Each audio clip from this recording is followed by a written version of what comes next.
Bonjour, on fait le point tout de suite sur Mandarine Réflexe avec ses deux gérants, Ludovic Dufour. Bonjour Ludovic. Bonjour Bogdan. Et Françoise Rochette. Bonjour. Bonjour Françoise. Vous allez bien? Ça va très bien. Alors qu'est-ce que vous faites chez Mandarine Gestion?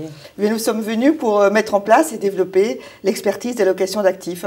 Ouais. Mandarine Gestion, depuis ses débuts, il y a 5 ans, avait pour vocation principale la gestion action, la sélection de valeurs. Et bien désormais, à côté de l'expertise stock picking, il y a l'expertise des locations d'actifs. Et vous n'arrivez pas seul? Non, et puis ce ne serait pas possible parce que la location d'actifs, c'est un domaine vaste. Ouais. Les actions, les différentes zones géographiques, les taux, le crédit, les devises. Donc Ludovic, qui travaille avec moi depuis 5 ans, est arrivé chez Mandarine aussi. Et puis une troisième personne va nous rejoindre dans les prochains jours, un gérant avec qui d'ailleurs nous avons un passé commun. Alors vous Ludovic, qu'est-ce que vous allez faire concrètement?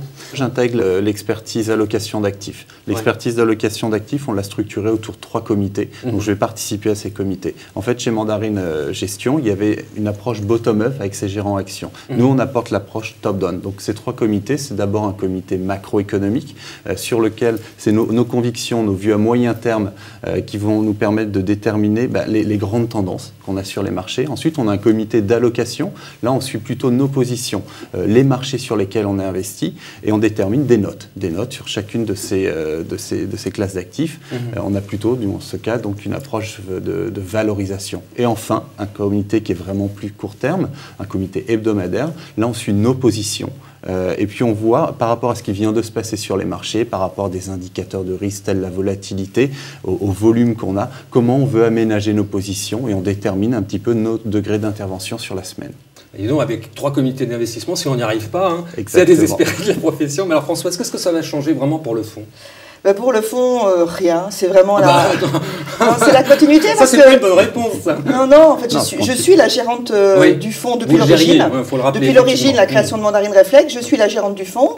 Donc, dans le cadre d'une délégation dans mon ancienne maison, je gérais la partie exposition du fonds, choix des couvertures. Je dirais que ça a été rapatrié à la maison. Donc, désormais, tout est chez Mandarine. Tout est fait en interne. Le stock picking par les gérants de l'expertise stock picking et puis l'allocation par l'expertise allocation. Alors, ce qui est important de dire, c'est qu'on est autonome. On n'intervient pas, bien sûr, sur le choix des secteurs, des valeurs de nos collègues actions, et puis ils ont le talent largement pour ça, et ils n'interviennent pas, eux, dans le choix qu'on a sur nos vues du marché action et nos choix d'exposition. Ludovic, en 2 mots, rappelez-nous très vite, Mandarine Réflexe, c'est quoi? C'est un fonds d'actions européennes. Il y a 100% d'actions européennes, donc c'est un fonds qui est PEable.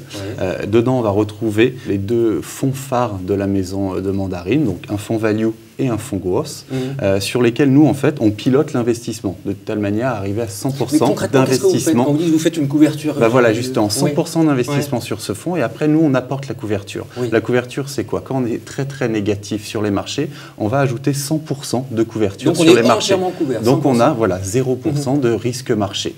Par contre, plus on est positif, on réduit cette couverture. Et quand on est très positif, on peut la réduire jusqu'à 40%, une couverture de 40%. Donc, un niveau d'exposition marché action de 60%. À combien? On a donc du coup 64% de couverture sur le fonds, ce qui nous fait une exposition au marché des actions de 36%. Alors c'est très bien comme explication Françoise, mais alors depuis le début de l'année, la perf est un peu décevante. C'est surtout avril qui vous a pénalisé? On est à 2% depuis le début de l'année, environ à 10% sur un an et environ 30% depuis la création du fonds. On fêtera les 4 ans du fonds à la mi-juin très bientôt. Alors oui, c'est décevant, surtout effectivement depuis début mars, parce que Ludovic le disait, au sein du fonds, il y a une poche investie sur le style value, et ces valeurs ont été particulièrement délaissées par les investisseurs, n'ont pas participé à la hausse du marché action, ou peu, ce qui d'ailleurs est assez inhabituel.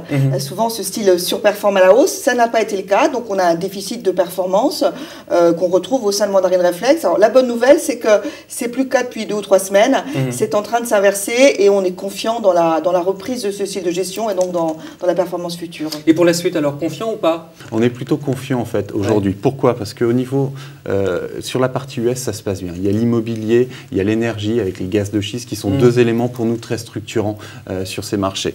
Ensuite, on a le marché européen qui n'a jamais été mis à l'écart quand il y a du dynamisme aux États-Unis. Les valorisations au regard de celles qu'on a sur le marché américain sont vraiment faible sur la partie européenne. Nous, tout ça, ça nous rend confiance sur le marché européen. Donc, du coup, on a plutôt un degré d'exposition entre 30 et 50%. Ce biais positif qu'on a. Françoise, vous partagez cette position? Oui, d'autant plus qu'on voit Ouais. qu'on est en changement de régime, hein. On n'est plus en mode risk-on, risk-off, et merci à nos banquiers centraux, à Mario Draghi, et on voit bien que les corrélations changent. Le dollar, par exemple, il ne monte plus quand on a peur, il monte avec la croissance, avec la montée des marchés actions. Donc, on voit bien que le yen a baissé, que l'or a baissé, et finalement, est-ce que le prochain actif qui va un peu chuter du piédestal, ce ne serait pas les taux, les fameux emprunts d'État qui sont si chers? Et donc, finalement, est-ce que les actions ne sont pas l'actif finalement le moins risqué pour les mois à venir? Ça peut paraître paradoxal, mais c'est notre conviction. Françoise, en tout cas, vous êtes toujours aussi pécheux et ça fait plaisir à voir. Françoise, merci beaucoup. Merci de nous avoir reçus. Ludovic, merci à vous aussi. Merci Bogdan. Voilà, juste avant de vous quitter, je vous rappelle très vite le nom du fonds évoqué dans cette interview. Il s'agit de Mandarin Reflex. Voilà, merci de votre attention et à très bientôt.